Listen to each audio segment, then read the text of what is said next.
Vous aussi, vous le sentez, ce vent de retour à l'essentiel qui souffle sur le monde de l'influence? Est-ce que vous ressentez comme moi que la méfiance vis-à-vis des influenceurs est de plus en plus grandissante? Aujourd'hui, les codes promo ne font plus du tout briller les yeux comme en 2016. On a vite changé d'époque. Avec la popularité du hashtag influvoleur qui a recensé pas moins de 172 000 tweets en 2022 et 135 000 en 2023, une nouvelle trend sur TikTok a même vu le jour. Il s'agit de la désinfluence. On en parle donc dans cette vidéo.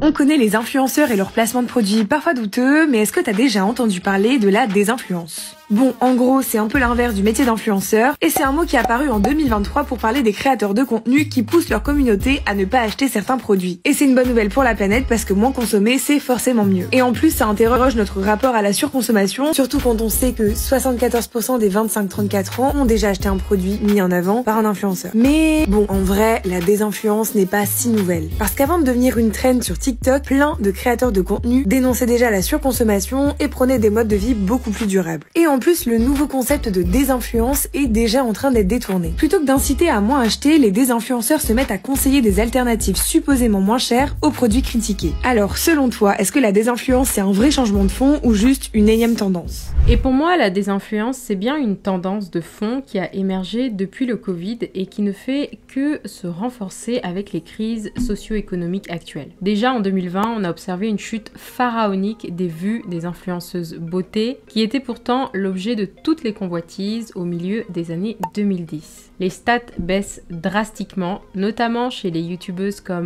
Enjoy Phoenix ou Shera, qui faisaient aisément 1 million de vues avant la pandémie, font désormais péniblement 200 000 vues sur leurs vidéos. Et par conséquent, le budget alloué au placement de produits suit cette tendance descendante. Non seulement parce que leur réputation a été entachée par les influenceurs de télé-réalité, mais aussi parce que les questions de surconsommation inquiètent davantage les utilisateurs des réseaux sociaux. De nombreux créateurs et consommateurs de réseaux sociaux font le constat amer du fait que l'on s'ennuie de plus en plus sur les réseaux sociaux, car tous les contenus et les personnes se ressemblent. Ce sont les mêmes produits qui sont inlassablement plébiscités et les mêmes discours qui sont répétés à longueur de journée. Et oui, le côté superficiel et extravagant de l'influence commence à lasser les utilisateurs, car ils prennent conscience que ce qui est montré en ligne, ce n'est pas forcément la vraie vie. Décors parfaits, des maisons de luxe et un contenu insipide uniquement basé sur le fait de posséder et de consommer sans véritable authenticité ni profondeur ne convient plus à la plupart des personnes qui cherchent en ce moment à se reconnecter à eux-mêmes et aux autres et à cultiver des valeurs simples. C'est ce que Crazy Sally a d'ailleurs très bien décrypté dans sa dernière vidéo, La fin des Kardashians. Manque justement de profondeur et leur superficialité, impossible de le dire en réalité, mais ce qui est sûr, c'est qu'on arrive bel et bien à la fin d'une ère et pas seulement pour les Kardashians. Ça a commencé chez les Kardashians, mais en réalité c'est quelque chose que vous avez pu remarquer dans l'influence en général. Même les anciennes stars de télé-réalité françaises, que ce soit Nabila, Jessica ou encore Jazz, qui avant étaient très populaires grâce à leur train de vie super luxueux qu'elles montraient à fond sur leurs réseaux sociaux, et bien aujourd'hui elles ont commencé à lasser les gens. Pourquoi? Parce que d'une part, leur contenu manquait de profondeur, était un peu trop superficiel, on voyait bien qu'elles étaient déconnectées de la réalité, que la télé-réalité pleine de scandales orchestrés et de scénarios montés de toutes pièces fatiguait aussi beaucoup les gens, et leur authenticité, leur sincérité en a pris un coup, sans compter bien évidemment toutes les polémiques autour des partenariats assez foireux et le manque de transparence vis-à-vis de leurs abonnés qui se sont sentis parfois arnaqués alors qu'ils contribuent directement à la fortune de ces stars de télé-réalité. Et ça a créé, on l'a tous remarqué, une forme de dégoût, de répulsion et de lassitude autour de ces stars de télé-réalité qui sont aujourd'hui toujours suivies, mais avec beaucoup moins d'engagement et d'entrain qu'avant. Alors, arrivons-nous réellement à la fin d'une ère, celle du trop parfait, du trop bling bling, qui n'intéresse plus personne car trop inaccessible, et souvent relié aux arnaques et à la fausseté. Dans tous les cas, il y a un réel besoin de retour au vrai. Et les gens cherchent juste désormais à vivre de réelles expériences agréables et authentiques qu'ils garderont comme souvenir toute leur vie. Selon Crazy Sally, cela expliquerait la montée de TikTok, notamment chez les jeunes, qui permet plus de liberté, qui donne accès à un contenu moins léché. C'est d'ailleurs sur TikTok que le hashtag désinfluence ou de-influencing connaît un succès significatif dans le monde entier. Sous ce hashtag, vous trouverez des personnes lambda et des influenceurs qui invitent leur communauté à consommer moins mais mieux. L'idée, c'est qu'au lieu de vanter les mérites d'un produit, on va davantage mettre en avant ce pourquoi il ne faut pas opter pour ce produit justement. Je vous montre un exemple. Je vais vous faire économiser 30 € là. Ne dépensez pas votre argent dans ce produit, c'est vraiment de la daube. Ouais, parce que c'est bien de vous dire quand les produits sont bien, mais c'est bien de vous dire quand c'est de la merde aussi. Si j'ai dit un gros mot. Le produit en question pour lequel je vous conseille de ne pas dépenser votre argent, c'est cette huile Olaplex. Alors attention, j'adore les produits Olaplex, mais alors vraiment cette huile... J'aurais dû écouter ma copine qui m'avait déconseillé de l'acheter, mais moi comme j'aime bien tester et que j'adore les produits Olaplex, j'ai voulu lui donner une chance. Pour ceux qui savent pas ce que c'est une huile pour les cheveux et honnêtement, c'est pas ouf. C'est pas ouf, pourquoi? Parce que je trouve que ça n'hydrate pas forcément le cheveu, du moins pas comme ça devrait, ou pas comme d'autres huiles qui sont présentes sur le marché. Je l'ai emmenée à Dubaï pour la tester pendant les 3 semaines où j'étais là-bas, donc je n'avais que cette huile pour les cheveux et honnêtement j'ai pas aimé. Et vraiment le seul point positif que je vais donner à cette huile, c'est l'odeur. C'est vraiment l'odeur Olaplex. Ça sent très bon. Pour le reste... Si vous cherchez une bonne huile pour les cheveux, je vous en donne 2 qui sont Gisou, number 1 en huile pour moi. C'est vraiment les best des best. C'est vraiment les best des best. Vraiment, j'adore leur huile. Vraiment la best huile. Sinon, mais j'en ai plus, c'est l'huile de chez Ouai. Je vous mets une photo juste ici. Incroyable aussi. Ce mouvement permet aux influenceurs de bâtir une relation plus authentique avec leur communauté, en se donnant une image de conseiller de confiance, plutôt que de simples panneaux publicitaires ambulants donnant des codes promo à tout va pour s'en mettre plein les poches. Mais en quoi ce hashtag peut-il être intéressant pour une marque ou une entreprise justement? Il peut être intéressant de surveiller ce hashtag pour une marque de vêtements ou de cosmétiques qui chercherait à savoir ce qui se dit à son sujet. Et pour ça, j'ai un super outil à vous présenter. C'est VisiBrain. VisiBrain, c'est l'outil qui va vous permettre en tant que marque de savoir ce qui se dit de vous avec des données hyper précises. On décrypte ensemble. Alors, j'ai le plaisir de vous présenter la plateforme VisiBrain, qui est une plateforme vraiment complète pour faire de la veille sur le web et les réseaux sociaux, et tout ça en direct. Vous avez la possibilité de voir vraiment les trends, les sujets d'actualité, vous avez la possibilité de surveiller les acteurs clés sur un secteur d'activité en particulier. Donc c'est vraiment une plateforme très intéressante que j'avais envie de vous présenter aujourd'hui. Et en quelques mots, en fait, cette plateforme, elle existe depuis 2015. Il s'agit d'un outil qui offre la possibilité, comme je vous le disais, de surveiller en temps réel l'activité des réseaux sociaux, mais aussi des blogs et des médias numériques. Donc elle englobe, en gros, pour vous donner les grands chiffres de cette plateforme, elle englobe plus de 100 millions de sites internet qui promeuvent l'activité de divers secteurs. Et en gros, VisiBrain est réparti dans 157 pays et disponible dans 64 langues. Rien que ça. Donc en gros, cet outil va fournir à des entreprises la possibilité d'avoir des ressources, d'avoir accès à des ressources pour contrôler leur e-réputation, mais également la gestion de crise, l'étude de groupes d'influence et également faire des observations stratégiques pour émettre des alertes ou faire des rapports. Alors, on va tester tout de suite. Voici comment se présente cette plateforme. Et en fait, ici, vous avez tous les sujets qui sont classés en fonction de différentes sources. Donc là, on a les sujets, donc topics. Et ici, en fait, vous avez le nom du sujet. Donc par exemple, ici, de-influencing, c'est le sujet qu'on est en train d'analyser dans cette vidéo. Mais vous pouvez en avoir d'autres comme la presse française, si c'est un sujet qui vous importe dans votre marque et que vous avez besoin d'analyser pour votre e-réputation. Donc là, en fait, on va pouvoir analyser un hashtag de-influencing. Donc je vais cliquer juste ici. Et en fait, cette plateforme, elle vous donne vraiment l'opportunité de surveiller l'ensemble de vos réseaux sociaux en fonction de différentes sources. Donc là, vous voyez que ce hashtag, il nous permet de répertorier en fait le nombre de posts, mais également le nombre d'impressions, le nombre de users, donc d'utilisateurs, le nombre de vues sur ce hashtag. Et aussi, puisqu'on est sur TikTok, donc vous voyez ici la source, elle est bien précisée, c'est TikTok. On a également le nombre de musiques. On peut répertorier, donc on peut classer en fait ce hashtag par musique. Et puis ici, on a le nombre d'interactions. Donc ça nous permet d'analyser plus en détail l'engagement autour de ce hashtag. Donc au niveau des likes, des commentaires et des partages. Donc en gros, voici comment la plateforme s'articule. Ici, vous avez la possibilité de personnaliser la période de temps sur laquelle vous vous voulez analyser votre hashtag ou votre sujet en particulier. Donc là, on est sur les 7 derniers jours et juste ici, en fait, on a la courbe qui nous répertorie le nombre de posts sur les 7 derniers jours. Donc ici, vous voyez qu'on a un code couleur. Donc la courbe, elle se réfère au post.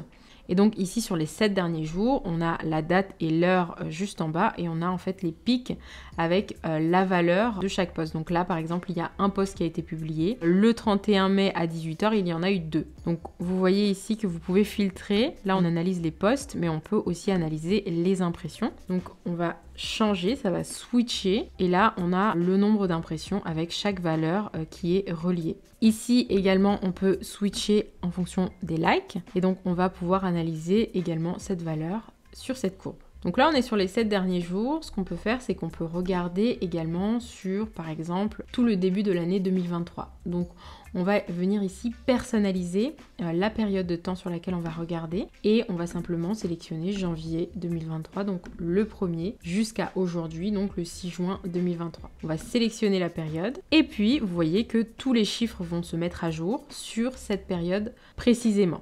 Donc voilà, c'est vraiment à vous de choisir les KPI, donc les indicateurs clés de performance qui sont intéressants pour votre marque. Et puis là, ça nous permet de voir vraiment l'intérêt qu'il y a eu en termes de posts sur le hashtag d'e-influencing. Ici donc on a le nombre d'utilisateurs, donc si on clique par exemple, on a accès directement à tous les utilisateurs qui ont pris la parole sur ce sujet avec le nombre de likes, avec leur nombre d'abonnés et avec les principales statistiques de l'influenceur en question. Donc ça permet à une marque de savoir quels sont les acteurs clés qui prennent la parole sur un sujet donné et de savoir effectivement à qui est-ce qu'on va s'adresser par exemple pour faire un partenariat, pour faire une campagne et qui prend la parole, qui dit du bien de la marque, qui en dit au contraire peut-être du moins bien. Mais en tout cas ça permet d'avoir une cartographie assez précise des personnes qui s'expriment sur un sujet donné. Donc c'est très intéressant. Au niveau des users, on a vu l'essentiel. On revient en arrière et là, vous avez également la possibilité de voir le nombre de vues sur les posts en question. Donc là, vous voyez que sur la période qu'on a sélectionnée du 1er janvier au 6 juin 2023, on est à 1745 posts et on a la possibilité de voir les vues pour chaque post. Donc ici, 9 500 000, 7 300 000 avec le nom de l'influenceur en question.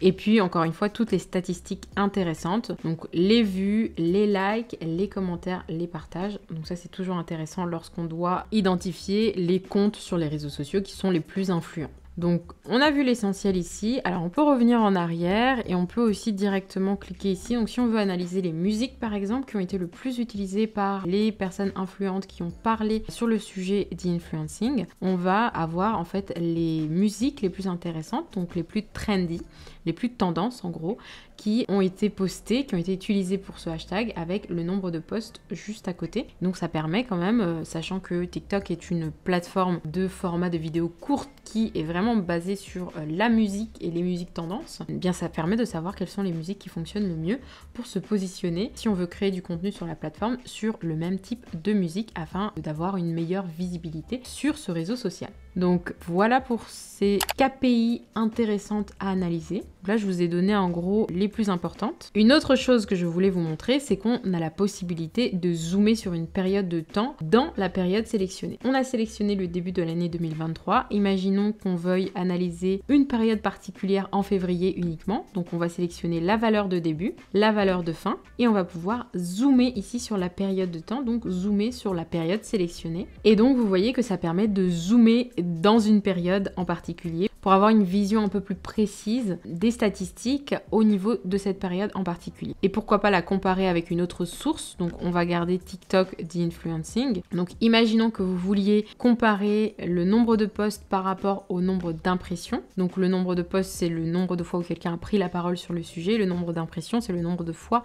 où le hashtag a été vu par une personne. Donc là, vous voyez, vous pouvez comparer sur cette période deux données différentes afin de faire votre rapport ou votre analyse stratégique en fonction de vos besoins et de ce que vous souhaitez analyser. Il y a également une autre chose intéressante sur cette plateforme, c'est que VisiBrain permet aux marques et aux entreprises d'avoir accès à plus de 100 options de filtrage et de tri pour une surveillance un peu plus personnalisée et efficace. Donc, je vais vous montrer un peu ce que c'est les filtres. Ici, par exemple, si vous voulez, là on est à l'international. On on a analysé le hashtag d'influencing à l'international. Si on veut analyser le hashtag uniquement en France, on va faire langue.fr, on va valider et on va avoir les statistiques qui se mettent à jour en fonction du filtre qu'on a inséré. Donc on a la possibilité, encore une fois, de voir les courbes en fonction de ce qu'on souhaite analyser. Et puis ici, par exemple, si on va dans posts, on va voir les posts des personnes qui ont des influenceurs, qui ont pris la parole sur ce sujet en France, principalement. Donc là, vous voyez que, par exemple,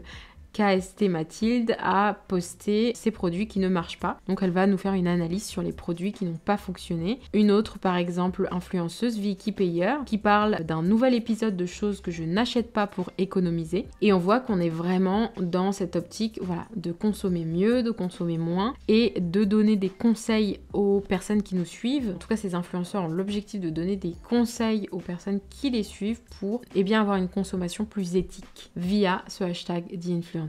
On a également la possibilité de voir les users principaux, donc les utilisateurs et les influenceurs principaux avec leurs statistiques encore une fois. Et donc là, on en a 10 principaux. Et puis, effectivement, aussi les musiques qui ont été le plus utilisées en France. Donc ça, c'est pour les filtres au niveau de la géolocalisation.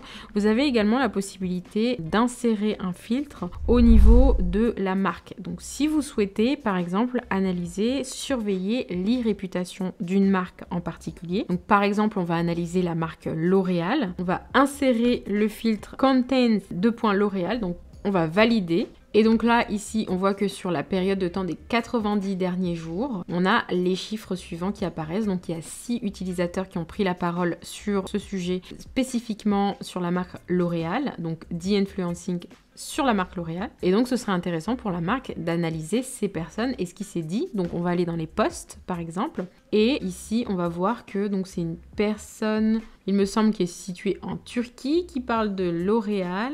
Donc là on n'est pas forcément sur des personnes qui parlent de L'Oréal en France. Là c'est à l'international. On a également les users qui vont être répertoriés. Donc il y en a 6 principaux. Et ce qu'on peut analyser également, c'est en allant dans Analytics, on va analyser les mots-clés, donc les hashtags qui sont connexes. Donc par exemple, vous voyez L'Oréal, d'influencing, mascara, skincare, beauty tips. Et ça permet d'avoir comme ça un nuage de mots-clés et de répertorier les sujets connexes. Donc L'Oréal Paris, self-care routine, d'influencing, qui permettent de prendre la parole si on veut faire une campagne ou si on veut simplement surveiller l'e-réputation de la marque. On va pouvoir analyser ces différents sujets. Parce qu'en effet, savoir bien faire l'audit de sa marque, c'est capital. Ça permet en fait, premièrement, de savoir ce qu'on doit conserver dans sa communication, mais également ça permet de savoir ce qu'on doit changer au niveau de son discours ou même de ses produits. Et ça permet d'avoir également accès aux Key Opinion Leaders, donc les personnes qui prennent la parole, les leaders d'opinion qui prennent la parole sur le sujet de votre marque en particulier. Et puis ça permet aussi de récolter en fait les User Generated Content, donc tout ce qui est contenu généré par les utilisateurs qui s'expriment au sujet de votre marque. Et ce que ça va vous permettre de faire, c'est vraiment de récolter et d'analyser les avis des utilisateurs sur les réseaux sociaux en fonction de la source que vous avez déterminée pour améliorer votre e-réputation. Et puis enfin, on peut citer un dernier avantage d'analyser votre e-réputation avec ce type d'outil comme VisiBrain, c'est de détecter les potentielles situations de crise à la source. Si par exemple sur ce hashtag-là d'influencing qui prône l'anticonsumérisme et la consommation éthique, on peut éventuellement se dire qu'il y a des personnes qui vont critiquer un produit et énoncer notamment les raisons pour lesquelles il ne faut pas consommer un produit, au contraire de ce qui se fait habituellement sur les réseaux sociaux avec les influenceurs qui sont plutôt là pour donner les avantages des produits. Donc sur ce hashtag-là, ça va vraiment vous permettre de savoir qui dit quoi et si c'est négatif notamment, de pouvoir améliorer votre discours en fonction de ces informations importantes recueillies. J'espère que cette vidéo vous a intéressé et qu'elle vous a aidé à savoir comment analyser la présence en ligne d'une marque, quels sont les paramètres auxquels il faut s'intéresser et comment les interpréter. Tout ce processus vous étant facilité par la plateforme VisiBrain. N'hésitez pas à visiter le lien de l'outil juste en bas dans la barre d'infos. Quant à nous, on se retrouve très vite dans une nouvelle capsule marketing. Ciao ciao!